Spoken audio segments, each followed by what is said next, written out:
Hello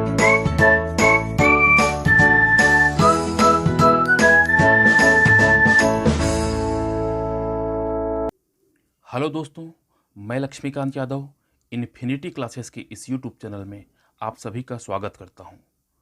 दोस्तों, current affairs के इसी इम्पोर्टेंस को देखते हुए हम अपने इस यूट्यूब चैनल में करंट अफेयर्स की सीरीज शुरू करने जा रहे हैं, जिसमें हम राष्ट्रीय, अंतर्राष्ट्रीय तथा छत्तीसगढ़ स्तर सभी तरह के समसामयिक विषयों पर चर्चा करेंगे। तो हमारे साथ बने रहिए। आइए वीडियो को शुरू करते हैं। www.ai.gov.in यह भारत का राष्ट्रीय कृत्रिम बुद्धिमत्ता यानी कि आर्टिफिशियल इंटेलिजेंस पोर्टल है, जिसे हाल ही में लॉन्च किया गया है। इस पोर्टल का विकास केंद्रीय इलेक्ट्रॉनिक्स एवं सूचना प्रसारण मंत्रालय तथा आईटी उद्योग के द्वारा संयुक्त रूप से विकसित किया गया है। इस कार्यक्रम का उद्देश्य छात्रों को आर्टिफिशियल इंटेलिजेंस संबंधी कौशल विकास करना है, ताकि वे भविष्य में आर्टिफिशियल इंटेलिजेंस के क्षेत्र में बेहतर ढंग से कार्य कर सकें। स्वदेश skilled workers arrival database for employment support.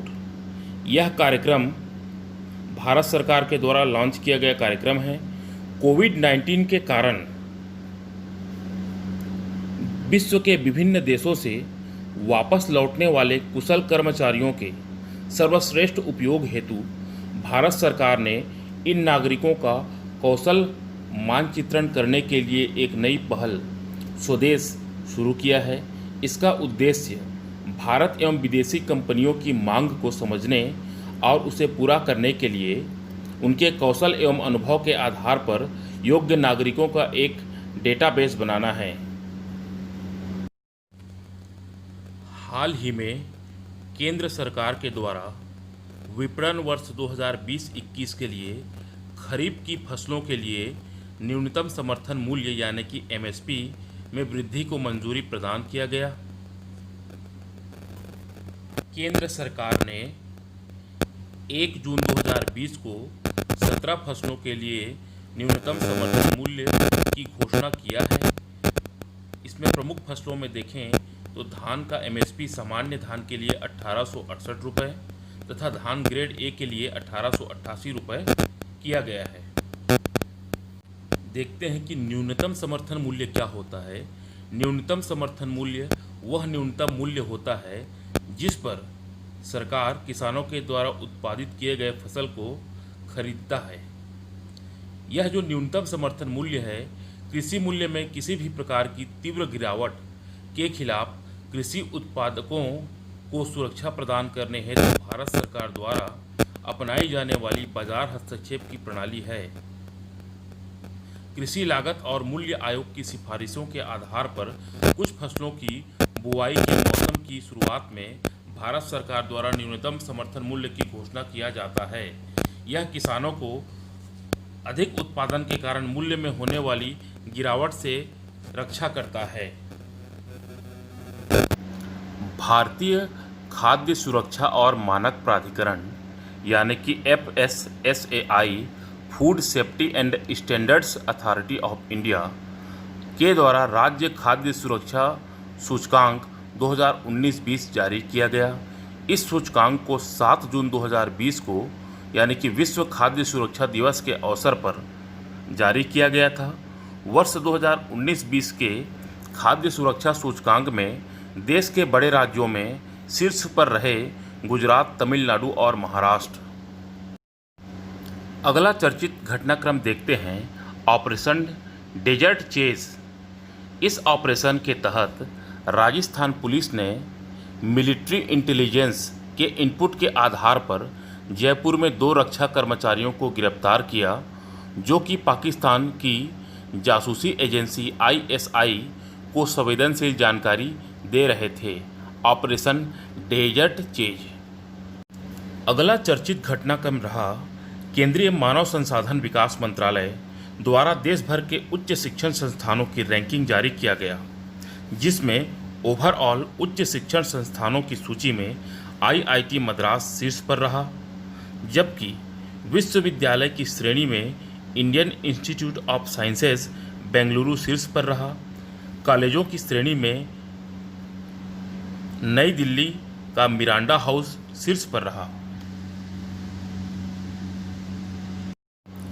QS world university ranking 2021। हाल ही में जारी इस रैंकिंग में मैसाचुसेट्स इंस्टीट्यूट ऑफ टेक्नोलॉजी विश्व में प्रथम स्थान पर रही, जबकि भारत की सर्वश्रेष्ठ यूनिवर्सिटी के रूप में IIT बॉम्बे रहा, जो कि ओवरऑल 172वें स्थान पर रहा। QS वर्ल्ड यूनिवर्सिटी रैंकिंग की स्थापना वर्ष 2004 में हुई थी।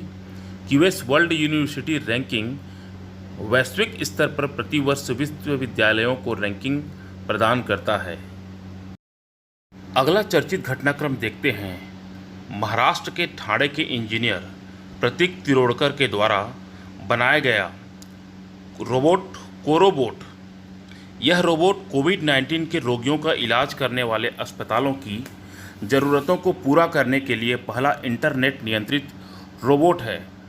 नर्स, वार्ड स्टाफ तथा अन्य देखभाल करने वाले लोगों की उपस्थिति के बिना कोविड-19 के रोगियों के लिए उपयोगी इस रोबोट को कोरोबोट नाम दिया गया है। यह स्वतंत्र रूप से भोजन, पानी, पेय पदार्थों, दवाइयों, यहाँ तक कि रोगियों को कुछ अच्छी सलाह भी देता है।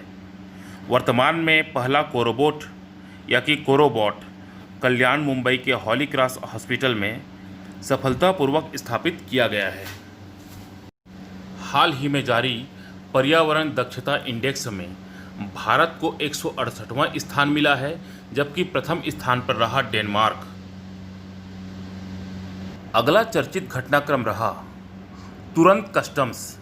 केंद्रीय अप्रत्यक्ष कर एवं सीमा शुल्क बोर्ड ने बेंगलुरु व चेन्नई में अपना फ्लैगशिप कार्यक्रम तुरंत कस्टम्स लॉन्च किया। CBIC ने बताया है कि यह आयातित वस्तुओं के कम समय में सीमा शुल्क निकासी के लिए बनाया गया कार्यक्रम है।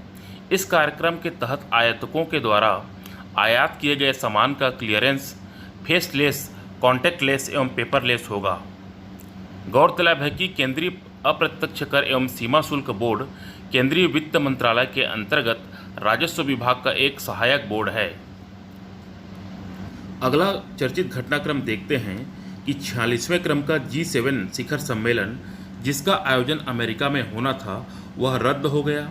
गौरतलब रहे कि 45वें क्रम का सम्मेलन 2019 में फ्रांस में आयोजित किया गया था। ग्रुप 7 अर्थात G7 में शामिल देश हैं France, Germany, Italy, UK, USA, Japan और कनाडा। अमेरिकी राष्ट्रपति डोनाल्ड ट्रंप ने भारत, ऑस्ट्रेलिया, दक्षिण कोरिया और रूस को भी इस ग्रुप में शामिल करने की बात कही है। उनका उद्देश्य ये रहेगा कि आगामी भविष्य में चीन की नीतियों से निपटने के लिए वह अर्थात अमेरिका अपने सभी पारंपरिक सहयोगियों को एक साथ लाने की कोशिश करेगा, ताकि वह चीन को व्यापारिक आर्थिक रूप से घेर सके।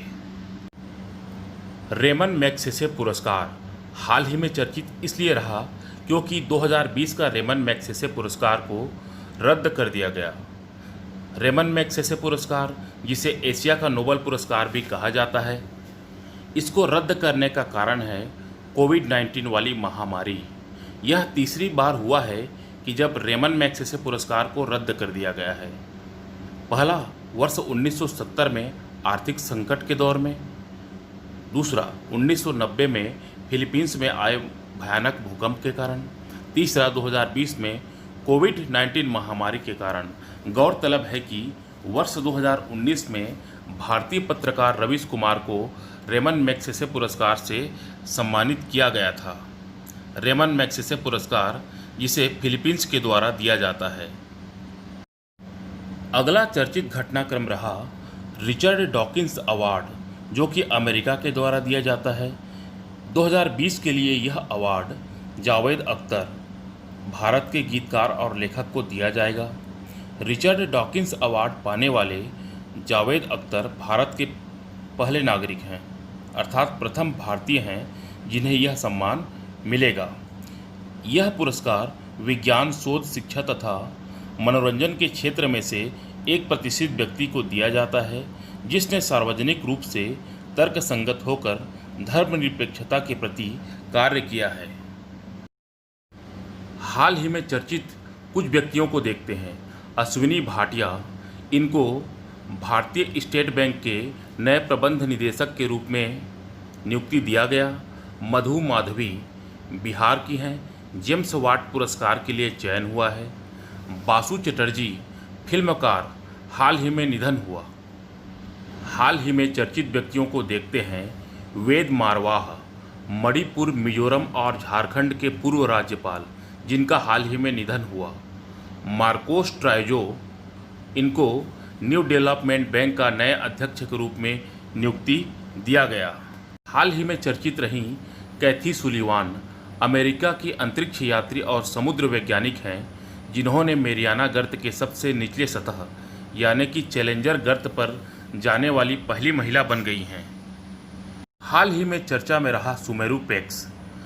DRDO ने सुमेरु पैक्स नाम से एक उपकरण विकसित किया है, जो कि स्वास्थ्य कर्मियों के समक्ष व्यक्तिगत सुरक्षा उपकरण यानी कि पर्सनल प्रोटेक्टिव इक्विपमेंट PPE के प्रयोग के दौरान आने वाली समस्याओं को समाप्त करने के लिए इसको बनाया है, जो कि PPE के प्रयोग को अधिक आरामदायक बनाएगा।